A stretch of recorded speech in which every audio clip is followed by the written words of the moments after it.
அந்நிய நாட்டவர்களின் கூடாரம் என வர்ணிக்கப்படும் ஸ்லாங்கோர் காஜாங் ஹிந்தியான் காஜாங் கட்டட வளாகத்தில் பல்வேறு குடிநுழைவு குற்றங்களுக்காக 46 பெண்கள் உட்பட 288 கள்ளக்குடியேறிகள் கைது செய்யப்பட்டனர்.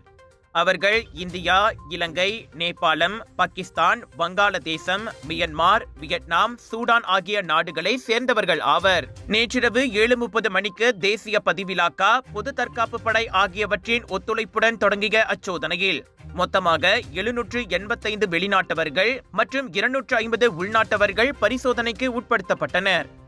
அவர்களில் 288 பேர் அடையாள ஆவணங்கள் இல்லாதது, பெர்மிட் விதிமுறைகளை மீறியது, அனுமதிக்கப்பட்டதை விட அதிக காலம் தங்கி இருந்தது உள்ளிட்ட குற்றங்களுக்காக கைது செய்யப்பட்டனர்.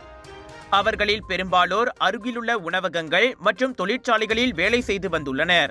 சிலர் அங்கு இயங்கி வரும் சூதாட்ட மையத்திலும் வேலை செய்து வருவது தெரியவந்தது. அதிகாரிகளை கண்டதும் பலர் கழிவறைகளுக்கு ஓடியும் கூரைகளில் ஏறியும் ஒளிந்து கொண்டனர். விசாரணைக்காக சிமஞ்சியை குடிநுழைவு தடுப்பு முகாமுக்கு அனுப்பப்பட்டனர். முதலீட்டு பணத்தை மீட்க முடியவில்லையா? கடன் கொடுத்து மாட்டிக்கொண்டீர்களா? அணுகுங்கள் S7 ரிகவரி.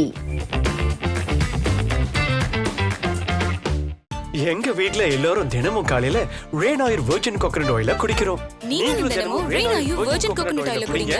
எப்பவுமே புத்துணர்ச்சியோட இருங்க. ஒவ்வொரு பொழுதும் ரெய்னாயூருடன் தொடங்குங்கள்.